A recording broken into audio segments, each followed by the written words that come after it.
Welcome back. In this module, we'll look about social networks and digital divide.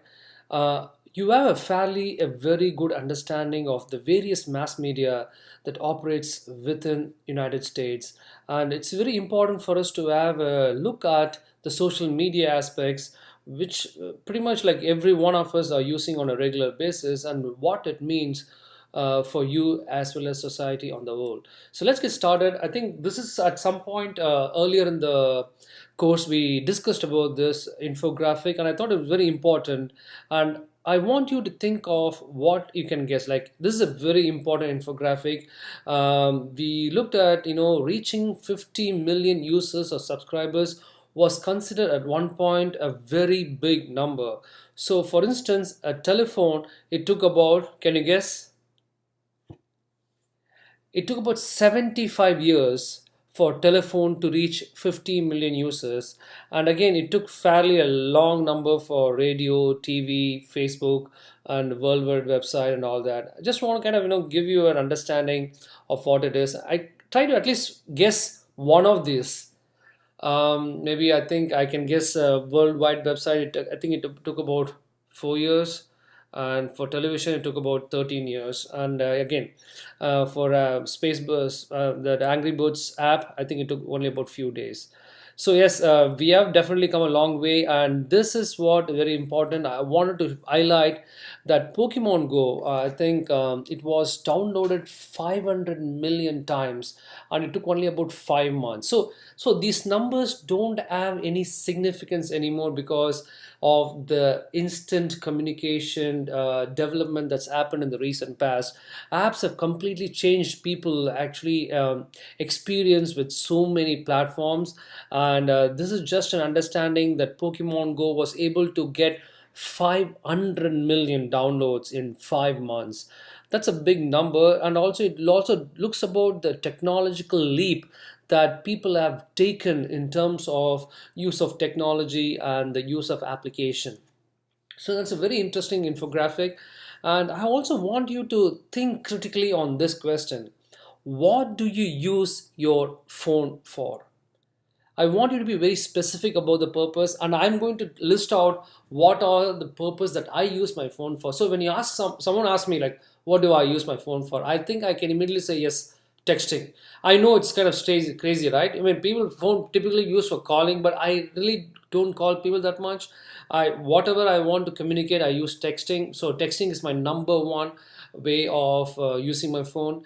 Then yeah, I do some calls, and I do receive some calls, but texting is my number one thing. The second thing I would say constantly use is some lot of software.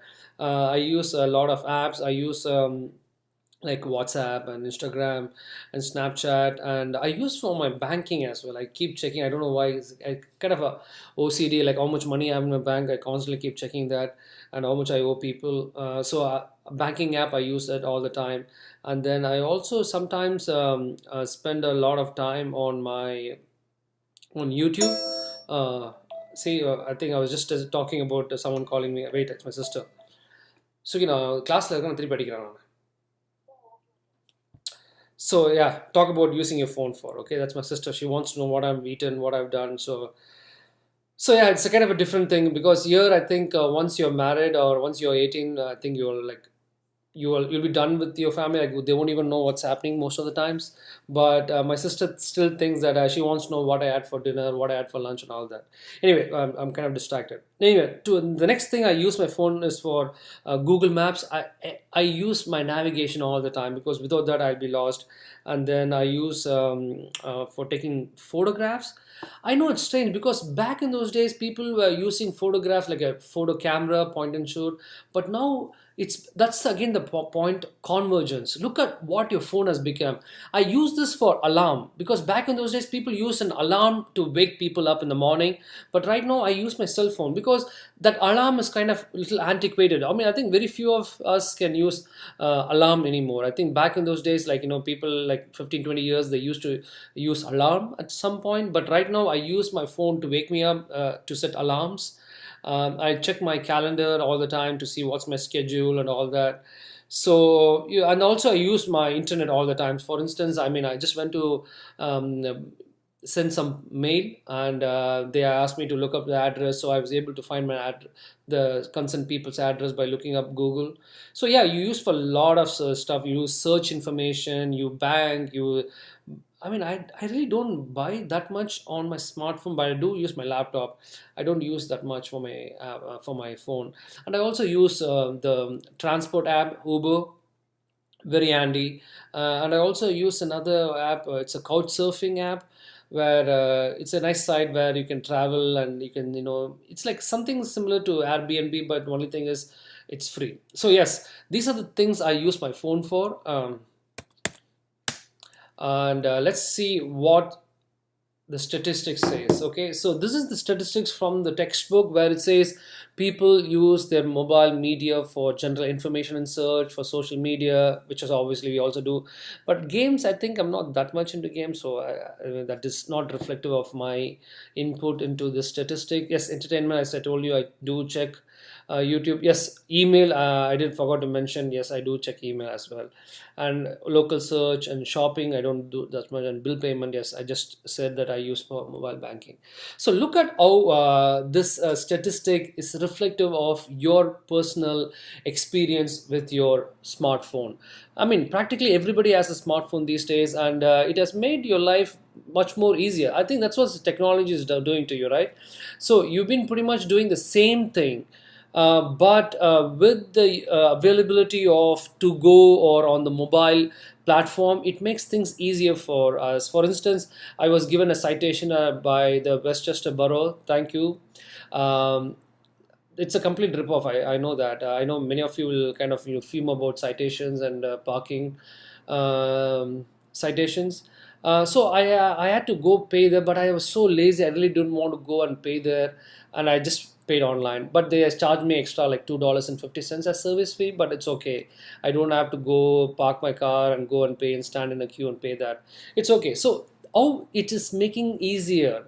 At the same time, that's what all this internet and technology, we all do the same thing, but then it kind of actually gives us flexibility in terms of time. And again, I want you to be very critical about your usage of your phone and how it's reflective of this particular statistic. Yes, again, they never mention anything about texting or anything, because it's just considered as mobile media, not smartphone as per se.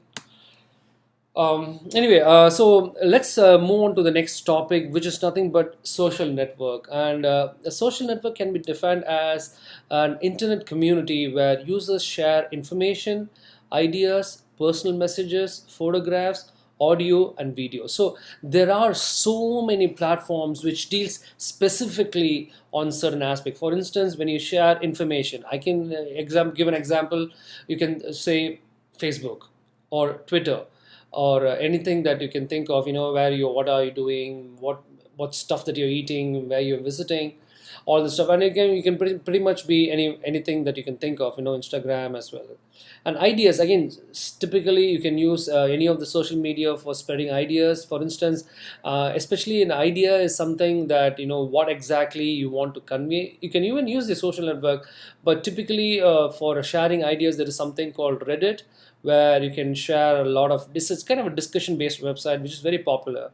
And then again, you can do personal messages, which is actually you can do with Twitter, Facebook, and Instagram and Snapchat. It's also private as well as public platform, which is both incorporated on these platforms. And obviously Snapchat is great for photographs, Facebook, Twitter, Instagram, and lots of other stuff. I think audio, I think another famous thing is SoundCloud, and there's also a few other sites which is very famous. You can also use your Twitter or Facebook for even using audio, but that SoundCloud is a very exclusive platform for audio social networking. And then again, video, again, we can still use Facebook and YouTube and Instagram and Snapchat and so on and forth. So again, this has been kind of growing phenomenally in the last few years. And we look at the statistics, what it means. Okay, so look at this particular statistics, where in 2010 to 2020, look at the leap in terms of billions. So this graph might look like, oh, it's not a big deal, but these are numbers in billions. So by 2010 it was less than a billion, but by 20 uh, I think by 2016, it is expected to be around 2.5 billion, because this goes from 2010, 12, 13, 14, 15, 16, 17, 18, 19, 20. So it's about 2.34 billion to 2.5 billion. That's the reach of social media users. And I was having a chat with one of my friend, and his mom is about 70 years old. She lives in Malaysia, and he was sharing me, man, look at what my mom is sharing. He was showing some video about mom's interest in social media. And again, that's what is fascinating, because the ability for people to switch to social media. I met a co-passenger on a train from Amtrak from Illinois, in from Carbondale to Chicago.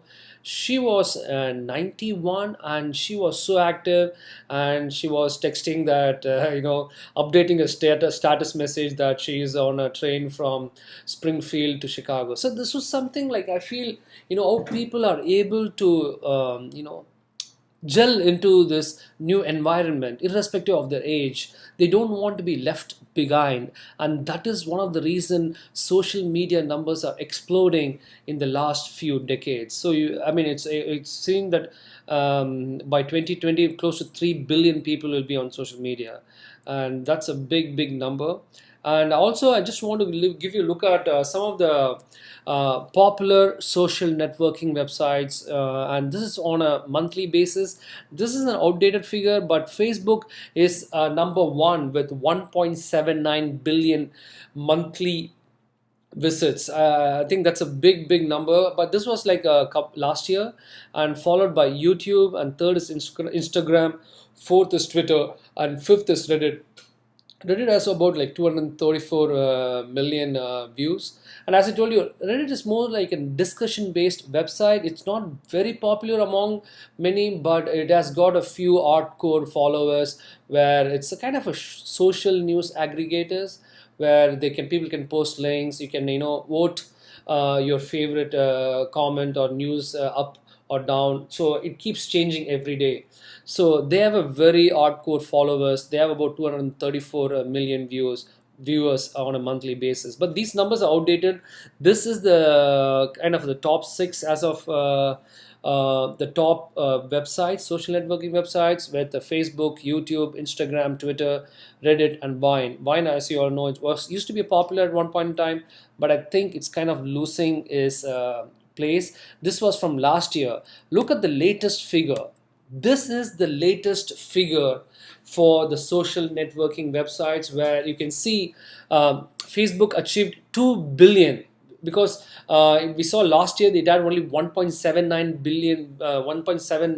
billion users, but last month in June 2017 it reached about 2 billion users. I think that is a phenomenal reach, because given the fact that the whole population of the world itself is about 7 billion, and almost 2 billion people are on Facebook. I think that is the king of social media, and followed by YouTube with 1.5 billion users, and Instagram, and Twitter, and WhatsApp. I think you must not be very familiar. It's again a kind of a social networking app which you can install on your smartphone, and a lot of people from Asia or on WhatsApp. I think that's pretty much adding to the numbers, especially Indian and Chinese, and some Southeast Asians. They are too very much on WhatsApp. Also, some Middle Eastern countries as well. Again, you have a fairly a good decent number of people on Snapchat with 255 million people, and again Facebook. They also have a messenger service which you can use on your smartphone or tablet. It's about 1.2 billion. And about WeChat, it's again a social networking site from China, and they have about 889 million users on a monthly basis. So again, recently there was a survey which they found out in an 18 to 27-year-old people. They did a survey, and they found out two most important things that it is absolutely necessary for this age group between 18 to 27. One is a high speed internet connection, and the second thing they cannot live without is a smartphone or a tablet. So these are the two most important things between the age group of 18 to 27, according to a recent survey. I thought that's also makes a lot of sense. And I know a lot of people complain when there is a very poor signal or a poor broadband connection or Wi-Fi connection. People want quick, instant, super fast Wi-Fi connection, and also smartphone or a tablet. That was an interesting survey. And look at this figure. I thought this was also very important to share with you. An average person spent about 40 minutes on YouTube, 35 minutes on Facebook, 25 minutes on Snapchat, 15 minutes on Instagram, and 1 minute on Twitter. So again, these are numbers which can vary from person to person, but this is for on an average. And you might think it's not a big deal, but if you count this into a lifespan of a person's time, look at the time. Okay, so any person who is spending a lot of time on Snapchat or Instagram invariably will be spending about close to 1 year. Snapchat users, they spend about 1 year 2 months. Facebook about 1 year 7 months of your lifetime. And again, this numbers are very interesting because we looked at how television viewing audiences are spending about like 9 years in front of television sets in an entire lifetime. And you might think, oh, I'm just on social media just for a short period of time, just checking out and all that. See, Twitter, you check even for a minute or a couple of minutes a day. I think it adds about 18 days in your lifetime. And similarly with Snapchat and Instagram and Facebook, it can really take a big chunk of your time. But my only guess is, I think all these things will be completely antiquated, because I remember at one point in time people thought people cannot live without MySpace, but now nobody knows what MySpace is. That's what is social media and technology. What do you think is the most in thing? It gets completely antiquated within a short span. What about iPhone 2 or 3 or 4 or 5? People were queuing up in, like, miles to get a phone, and they were kind of raving about it. But right now I think it's getting upgraded so much in the last few years. All those phones are antiquated. So this is what will happen to technology eventually. What we think is more trendy and fascinating and fantastic will be definitely outdated in a few months or a few years. Let's wait and watch what happens to all these social media sites. So my second question basically is, just think about, we discussed that Facebook have about so many billion monthly visitors, but what is the figure according to the book? I gave two figures in the discussion. You can give me any figure, but what is the figure according to the book for the number of Facebook users in 2012? Moving on to the next topic is digital divide. What is digital divide? Digital divide, nothing but it talks about the gap that exists between people who have internet access and people who don't have internet access. Very simple. But what is significant about this? Oh, people have access to internet? It's not. That's what is I wanted you to ask. I asked this class with the question. I started this class, what do you actually use the phone? Because we use a phone to pay, to check our bank balance, to check email, to look for something, to see where is the best place to eat. What if you get lost, you use your GPS. So you have multiple uses for internet access, but what are the things that people don't have access to it? This is what is a very important question you have to ask yourself. Yes, if people are not having access to the internet, what it means for them, because it can make their life easier with the internet, but without the internet it makes their life a little more complicated. And you might think like, well, try to live a day without the internet and you will see what it is to be with the internet, because you won't know the value of it until you have it, and when you lose it, then you will admire the value of it. I mean, just like people and relationships, we won't know the value of it until we have it, until we lose it. Okay. So again, digital divide is very important, because we think we have the internet, but there are many countries in the world where the internet connection is very poor. So look at the statistics. So these are the number of internet users in the world. We have close to about like 3.4 or 3.3 billion people who have actually are using internet. This is a statistic from 2015.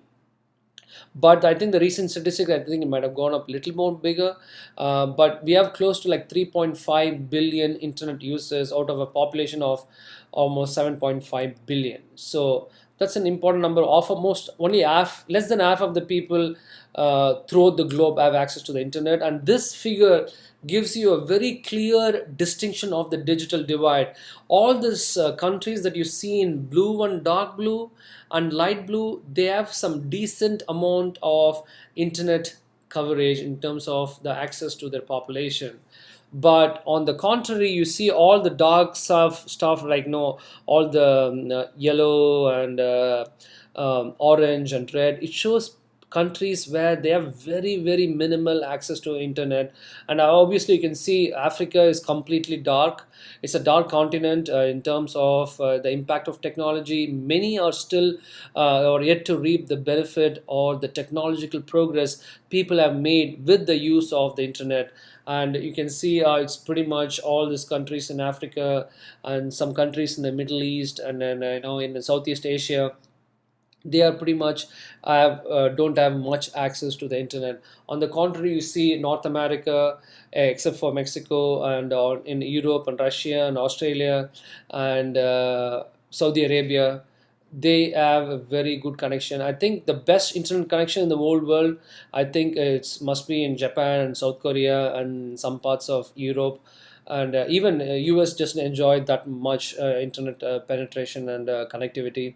They are, in terms of connectivity, they are the leaders. So this is the latest figure for internet users. You can see in 2016 we had about 3.4 billion users of the internet, which is about 46% of the world population. And again, this is just numbers where we have to see what is going to happen. And the only flip side is this number doesn't seem to be making much of an impact, and still a big chunk of the global population don't have access to the internet, which is a very sad thing because they don't reap the benefits and the uses of having access to the internet. And we have a long way to go in terms of the global scale of the internet penetration. Let me ask a question to the whole class. We discussed in the chapter on the internet that internet has its roots in America. It was the United States Department of Defense, along with a couple of other universities in many academia within the states, came together and developed this protocol where the birth of the internet is can be attributed to these two agencies, actually to the two United States. But we have countries like South Korea and Japan where internet connectivity is almost 100%. But in United States, the internet connectivity is not so. There is still a significant number of the digital divide that exists even in United States. According to a recent survey done by Pew, Pew is an organization where they pretty much do a survey on the lifestyle of Americans for the last several decades, and they found out 13% of Americans do not use the internet. It can be many reasons. People may not use the internet, invariably they don't want to use because they think they're not tech savvy. And there are some people who don't have access to the internet because they can't afford for the internet. And some people, they just live in an area where internet connection is not possibility. Recently I went to one of my friend place in North Carolina. There is hardly any connectivity because they live in the mountains and there is practically no Wi-Fi, no broadband. It's impossible. So there are many reasons, but these are the top reasons. It might be like intentional, or it might be lack of finance, or it might be just because they live in a very rural area. So 13% of the American population do not use the internet, which means digital divide even exists in this country, which means 13% of the population do not reap the benefits. They cannot use banking, they cannot use GPS, they cannot search for information online, they cannot do anything that what you and me use or tap the internet for social media and other benefits. As we discussed, social media is a great way. We connect with your friends, we connect with the acquaintances, we know a lot of stuff that's happening around the world. Even social media has become a platform for even news. all the breaking news, I think, first happens on the social media rather than the traditional radio, television, or the other mass media outlets. So yes, social media access is very important, and in the United States, almost 13% of people do not use the internet, which means they do not reap the benefits of the impact of the internet in their life. So this is a very significant number.